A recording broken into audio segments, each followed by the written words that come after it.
오늘 우리에게 주시는 하나님의 말씀은 구약성경 출애굽기 32장 25절에서 29절의 말씀과 시편 28편 9절의 말씀입니다. 모세가 본즉 백성이 방자하니 이는 아론이 그들을 방자하게 하여 원수에게 조롱거리가 되게 하였습니다. 이에 모세가 진문에 서서 이르되 누구든지 여호와의 편에 서 있는 자는 내게 나아오라 하매 레위 자손이 다 모여 그에게로 가는지라.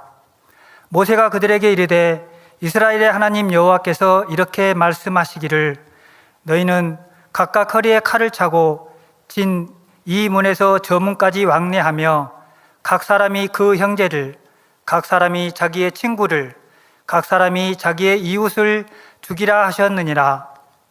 레위 자손이 모세의 말대로 행하매 이날에 백성 중에 3,000명 가량이 죽임을 당하니라.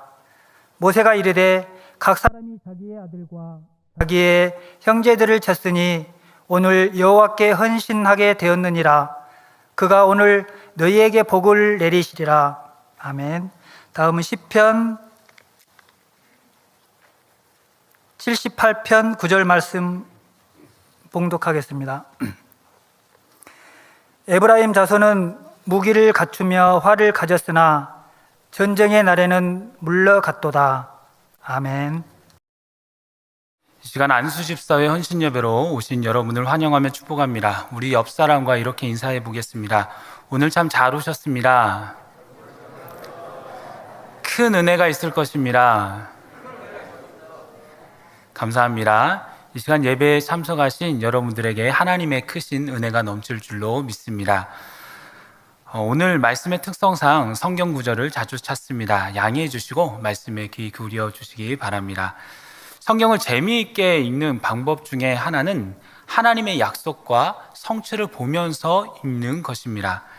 하나님께서 누군가를 통해서 그의 인생의 어느 부분을 약속하셨는데 그것이 어떻게 이루어지느냐, 또한 어떤 과정을 통해서 이루어지느냐, 어떻게 성취되었느냐, 그것을 하나하나 예견하면서 상상해보고 발견하면서 성경을 볼 때 그렇게 재미있을 수가 없습니다. 역시 하나님의 약속은, 하나님의 말씀은 변함이 없구나.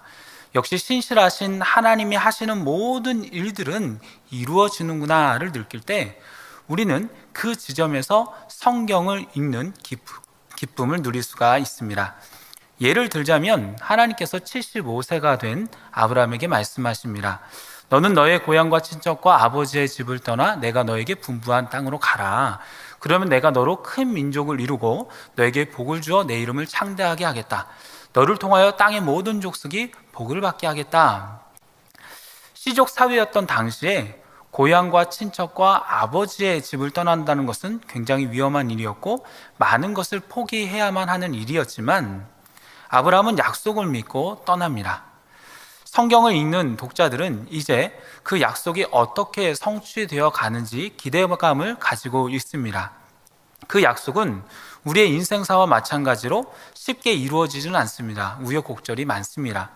중간에 약속의 땅을 떠나 애굽으로 가는 일도 있었고요. 그러면서 하나님은 온전히 신뢰하지 못해 자신의 아내 사라를 누이라고 속이고 또 아내를 빼앗길 위기에 닥치기도 합니다. 또 하나님의 약속을 온전히 신뢰하지 못하여서 아내 사라가 임신하지 못하자 여종 하갈을 통하여서 이스마엘을 낳게 되는 과정도 있었습니다. 아브라함은 그 나름대로 위기 때마다 자신의 지혜와 능력으로 이를 해결해 보고자 했지만 그것은 오히려 상황을 더욱더 악화시켰고 하나님은 그럴 때마다 개입하시고 함께 하심으로 어긋난 길을 바로잡아 주셨습니다. 그리고 마침내 그러한 상황을 변화시켜 주심으로 끝까지 그 약속을 이루어 가십니다. 또한 100세 때에 이삭을 주심으로 아브라함의 약속과 축복은 그 아들 이삭에게로 흘러가게 됩니다. 그 이후에도 하나님은 이삭을 통해 또 야곱을 통해 이스라엘의 12지파를 통해 약속과 성취를 이루어 가십니다. 이렇게 성경은 약속과 성취에 대해서 말하는데요. 그런데 그런가 반면에 성경에 반대의 경우도 나와 있습니다. 하나님은 분명히 그 자녀를 축복하시지 않으셨고 또 그 자녀에 대해서 썩 좋지 못한 내용이 나와 있는데 그 자녀가 세월이 흘러 또 후손들을 보니까 아주 잘된 케이스가 있습니다.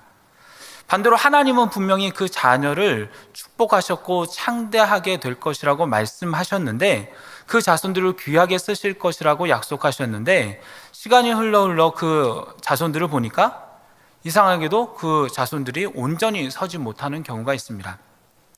어떤 경우가 하나님의 초반의 약속과 반대의 성취가 나올까요? 이 시간은 그러한 경우와 그 이유에 대해서 말씀을 통해서 한번 살펴보도록 하겠습니다. 먼저 에브라임 지파입니다. 요셉은 애굽 땅에서 보디발의 종으로서 감옥에서는 죄수의 신분으로서 많은 고생을 했지만 하나님의 은혜로 애굽의 총리가 됩니다. 그가 결혼하여 아들을 낳았을 때 첫 아들의 이름을 므낫세라고 짓습니다. 므낫세의 이름의 뜻은 잊어버림입니다. 요셉은 지나간 세월이 얼마나 힘들었는지 그 세월을 잊어버리고 싶다라고 해서 장남의 이름을 므낫세라고 짓는 것이죠. 세월이 흘러 요셉은 둘째 아들을 낳습니다. 요셉은 차남의 이름을 에브라임이라고 짓습니다. 그 뜻은 창성함입니다. 하나님께서 요셉을 창대하게 하시는 것에 대한 감사의 표현이라고, 믿음의 표현이라고 볼 수가 있습니다. 하나님은 요셉의 아들들, 그 두 아들을 이름대로 축복하십니다. 므낫세도 축복하시지만 에브라임을 더 축복하십니다. 그래서 창세기 48장에 야곱이 병들었다는 소식을 듣고 요셉이 그 아들들을 야곱이 축복해 주기를 바라며 데리고 왔을 때 야곱은 오른손으로는 차남 에브라임을 축복하면서 이렇게 말하죠. 그의 아우가 그보다 큰 자가 되고 그의 자손이 여러 민족을 이루리라.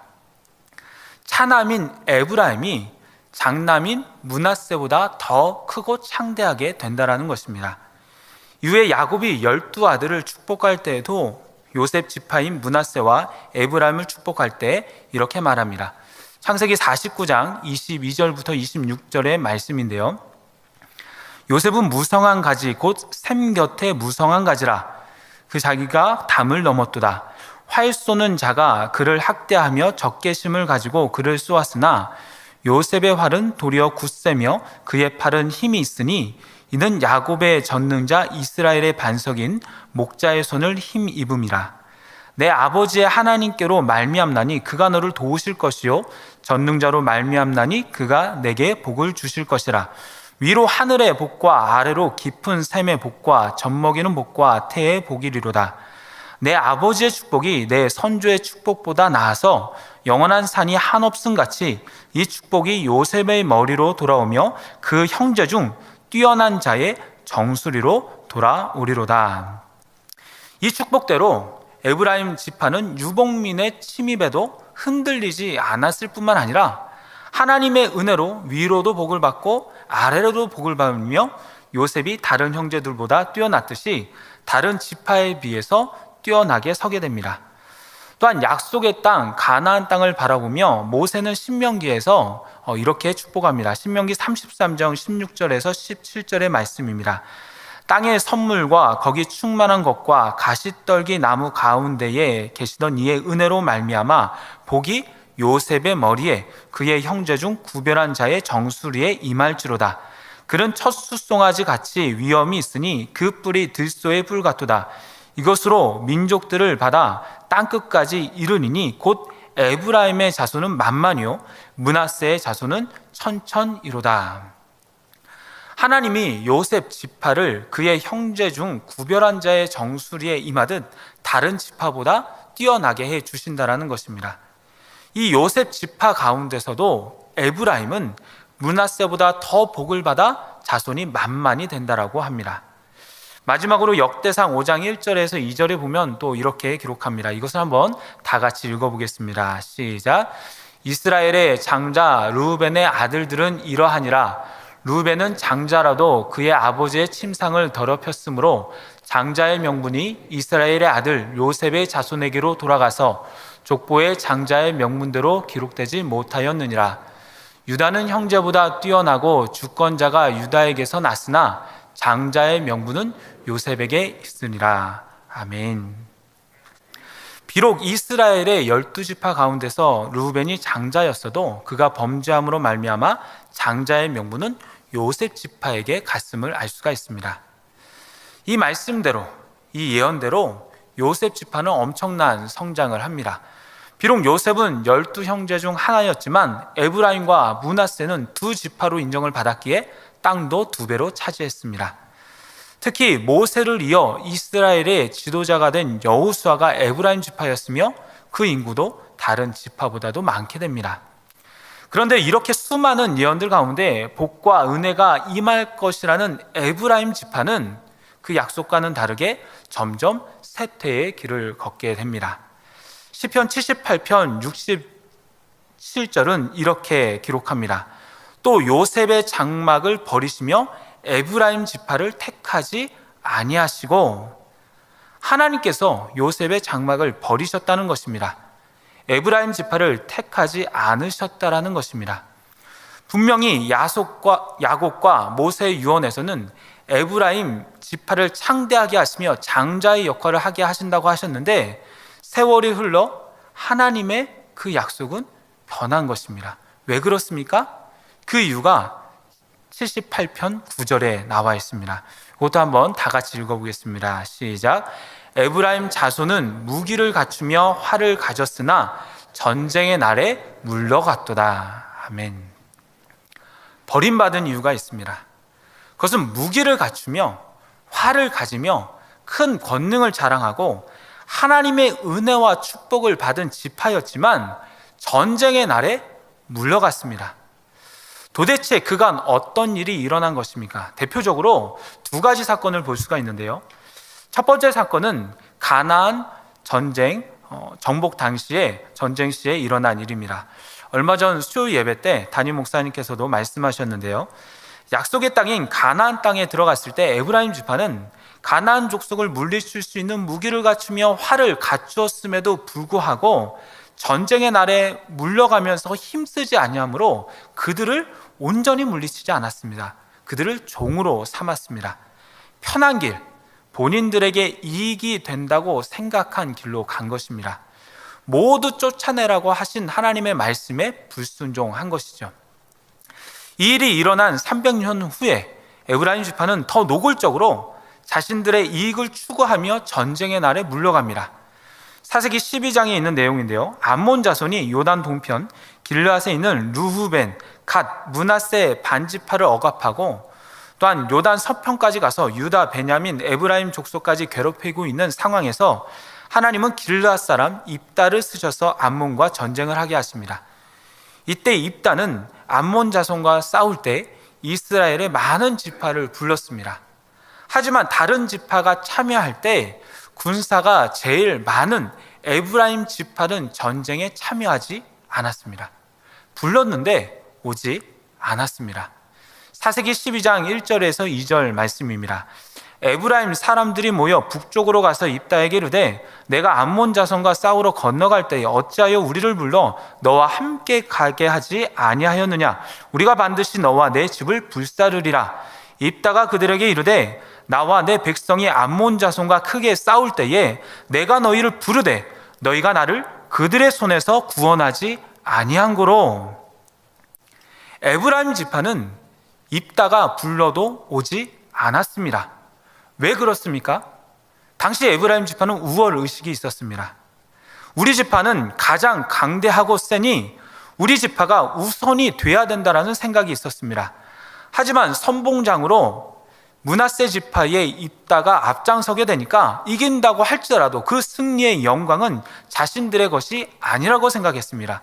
그러니 무기를 갖추며 활을 가지며 큰 권능을 가지고 있었어도 전쟁의 날에 물러간 것입니다. 이렇게 힘이 있었어도 자신들의 입속만을 챙기며 전쟁의 날에 물러갔던 에브라임 지파는 장자의 명분이 사라집니다. 시편의 말씀처럼 요셉의 장막을 버리시며 에브라임 지파를 택하지 아니하시는 것입니다. 무엇이 문제입니까? 바로 헌신의 문제였습니다. 힘을 합쳐 헌신해야 할 때 발을 빼버린 것입니다. 그로 인해 에브라임 가문은 점점 쇠퇴의 길을 걷게 됩니다. 반면에 에브라임 지파는 정반대로 저주의 예언을 들었지만 후에는 하나님의 축복을 받은 지파가 있습니다. 바로 레위 지파입니다. 창세기 49장 3절에서 7절은 이렇게 기록합니다. 시므온과 레위는 형제요, 그들의 칼은 폭력의 도구로다. 내 호나 그들의 모의에 상관하지 말지어다. 내 영광아 그들의 집회에 참여하지 말지어다. 그들이 그들의 분노대로 사람을 죽이고 그들의 혈기대로 소의 발목 힘줄을 끊었음이로다. 그 노여움이 혹독하니 저주를 받을 것이요 분기가 맹렬하니 저주를 받을 것이라. 내가 그들을 야곱 중에서 나누며 이스라엘 중에서 흩으리로다. 창세기 34장에서 레위와 시몬은 자신의 누이가 강간을 당하자 결혼하며 화친하자는 세겜을 속여서 그 족속에 있는 모든 남자들로 할례를 받게 한 후에 싹 다 죽입니다. 그 일로 인해 야곱은 시므온과 레위 지파가 흩어질 것이라고 저주했고, 그 저주대로 시므온은 이스라엘 중에서 흩어져서 유다 지파로 흡수됩니다. 마찬가지로 레위 지파도 뿔뿔이 흩어집니다. 그런데요, 시므온 지파와는 달리 레위 지파의 흩어짐은 의미 있는 흩어짐이었습니다. 여러분도 아시다시피 레위 지파의 흩어짐은 하나님의 말씀을 전하기 위한 흩어짐이었고 이스라엘의 신앙을 위한 흩어짐이었습니다. 흩어짐 자체는 저주일 수 있지만 흩어짐으로 인해 이스라엘의 각각의 지파에 들어감으로 인해서 하나님의 말씀을 가르치는 그런 영적 책임을 맡는 복된 역할을 하는 것이 레위 지파였던 것입니다. 어떻게 보면 저주가 축복으로 바뀐 것이죠. 도대체 어떤 일이 중간에 있었길래 저주가 축복으로 바뀐 것일까요? 출애굽기 32장에 보면 모세가 시내산에서 40일간 하나님의 말씀을 받고 있을 때 백성들은 금송아지 우상을 만들어서 그것을 하나님이라고 부르고 있었습니다. 그 후에 산에서 내려온 모세는 분노하였고, 누구든지 여호와의 편에 서 있는 자들은 우상 숭배에 가담한 자들을 처단하라고 하였습니다. 출애굽기 32장 26절에서 29절의 말씀입니다. 이에 모세가 집 문에 서서 이르되 누구든지 여호와의 편에 있는 자는 내게로 나아오라 하매 레위 자손이 다 모여 그에게로 가는지라. 모세가 그들에게 이르되 이스라엘 하나님 여호와께서 이렇게 말씀하시기를 너희는 각각 허리에 칼을 차고 진 이문에서 저문까지 왕래하며 각 사람이 그 형제를, 각 사람이 자기의 친구를, 각 사람이 자기의 이웃을 죽이라 하셨느니라. 레위 자손이 모세의 말대로 행하매 이 나라의 백성 중 3,000명 가량이 죽임을 당하니라. 모세가 이르되 각 사람이 자기의 아들과 자기의 형제를 쳤으니 오늘 여호와께 헌신하게 되었느니라. 그가 오늘 너희에게 복을 내리시리라. 우상 숭배자들을 처단하라고 할 때, 금송아지를 만들고 그것에게 절한 사람을 처단하라고 할 때 레위 자손이 모입니다. 그러면서 우상 숭배자들을 하나하나 처단합니다. 그럴 때 자신의 형제도 있었다고 합니다. 친구도 있었고 이웃도 있었고 심지어 아들도 있었다고 합니다. 하지만 하나님 앞에 헌신할 때 그들에게 복이 임하였고 레위 자손은 영적 제사장의 역할을 맡을 수 있었습니다. 이후 민수기 25장에서도 이스라엘 백성이 모압 여인들과 바알볼에 가담하여 우상을 섬길 때 레위 지파의 비느하스가 거룩한 분노로 회중 가운데 이스라엘 남자와 미디안 여인을 죽임으로써 24,000명이 죽임을 당한 연병이 그칠 수 있었고, 레위 지파 제사장에게 영원한 제사장의 직분을 약속해 주십니다.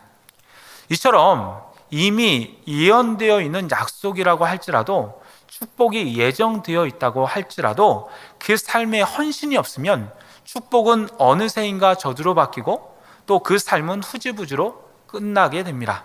그러나 반대로 이미 예언되어 있는 저주가 있다고 할지라도 그 삶에 헌신이 있으면 저주는 축복으로 바뀌고 하나님은 그 사람을 가장 존귀하게 만들어 주신다는 것입니다. 그렇다면 성경이 말하는 헌신은 무엇일까요? 에브라임 지파에서 한번 살펴보자면 첫 번째로 헌신은 피하지 않는 것입니다. 우리 한번 따라해 보겠습니다. 헌신은 피하지 않는 것이다. 예, 맞습니다. 헌신은 피하지 않는 것입니다.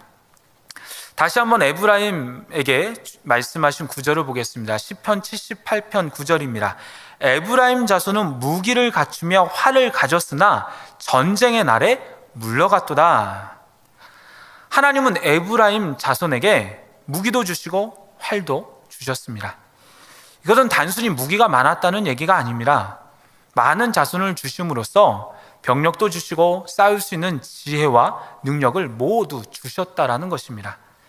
하나님은 그들에게 많은 능력을 주심으로써 그들이 이스라엘을 대표하기를 바라셨습니다.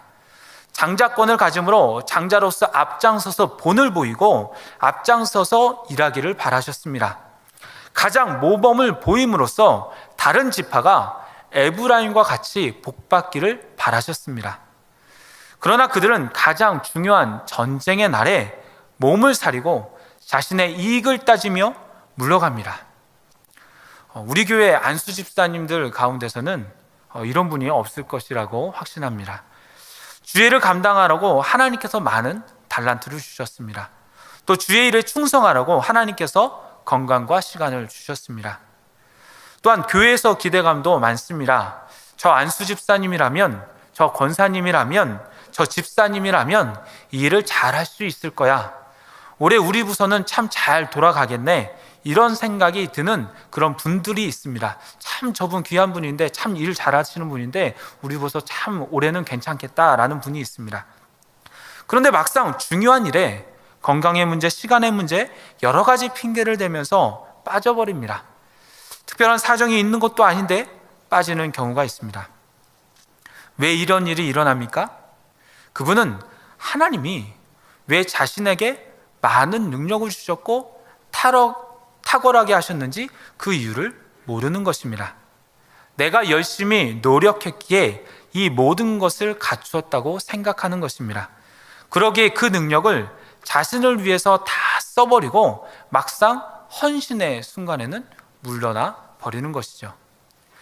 하나님께 쓰임받을 수 있는 가장 최고의 조건을 갖추었음에도 불구하고 쓰임받지 못하는 것입니다. 바로 헌신의 부족입니다. 그러기에 헌신은 나에게 주신 달란트를 충분히 사용하는 것이며 피하지 않는 것입니다. 물러나지 않는 것입니다. 두 번째로 레위 지파를 통해서 헌신을 살펴보고자 하는데요. 저주를 축복으로 바꾼 레위 지파의 헌신은 하나님의 말씀을 우선순위로 여기고 가장 먼저 순종하는 것이었습니다. 출애굽기 32장 29절을 다시 보면 이렇게 말씀합니다. 모세가 이르되 각 사람이 자기의 아들과 자기의 형제를 쳤으니 오늘 여호와께 헌신하게 되었느니라. 그가 오늘 너희에게 복을 내리시리라. 레위 지파는 타협할 줄 모르는 아주 잔인한 지파였습니다. 그러기에 세겜 족속을 멸망시킨 것입니다. 하지만 그들에게도 장점이 있습니다. 그것은 하나님 앞에서 타협하지 않는 것입니다. 하나님은 그러한 그들의 혈기를 열정으로 사용하셨고 잔인함을 거룩한 사명으로 바꾸셨습니다. 여호와 편에 있는 자는 다 내게로 와라 라고 하는 모세의 말씀을 듣고 여호와 편에 서서 우상 숭배자들을 다 죽입니다. 거기에는 친인척도 있었고 아는 지인들도 있었지만 하나님의 말씀을 우선순위로 여기고 순종하며 나아갔던 것입니다. 출애굽기 32장 29절의 말씀은 그것을 헌신이라고 합니다. 그리고 그로 인해 레위 지파가 하나님께 복을 받게 되었다라고 기록합니다.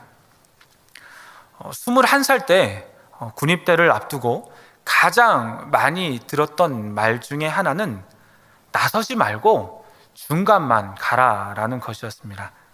괜히 나섰다가 다칠 수 있으니 항상 먼저 나서거나 하지는 말라라고 그렇게 저에게 많은 사람들이 당부를 해 주었습니다. 저는 그것이 제 마음속 깊이 새겨져서 훈련병과 또 이등병 때 항상 앞서 나가기보다는 눈치 보다가 중간 정도로 이제 일을 해 나갔습니다. 좀 뒤늦게 나갔습니다. 그런데요, 고참이 되고 나서 가만히 보니까 최선을 다해서 훈련병 생활을 하고 2등병, 1병 생활을 한 친구들은 휴가도 더 많이 받게 되었고 고참들의 인정도 받아서 보람도 있고 자신감 있게 군 생활을 하게 되는 것을 보게 되었습니다. 돌이켜보면 만약 제가 군대에 들어갈 때 먼저 갔다 온 선배님들이 짧다면 짧고 길다면 긴 2년 동안 야 친구야 모든 최선을 다하고 뭐든 앞장서서 일한다면 군생활이 참 재미있을 거야, 보람 있을 거야 라고 조언해 주었더라면 참 좋지 않았을 거라고 생각해 봅니다.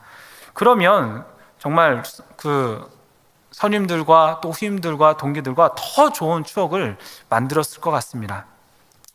우리의 인생도 마찬가지인 것 같습니다.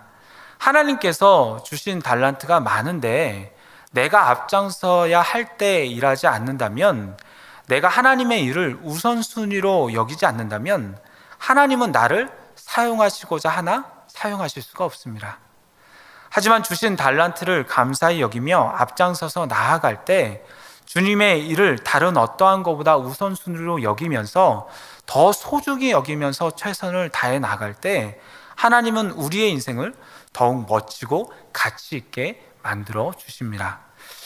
그러기에 오늘 안수집사회 헌신 예배로 참석하신 분들은 나도 그렇게 살기를 좀 바라고 그렇게 다짐하면서 후배들에게 또 자녀들에게 이렇게 말씀해 줄 수 있는 분들이 되었으면 좋겠습니다.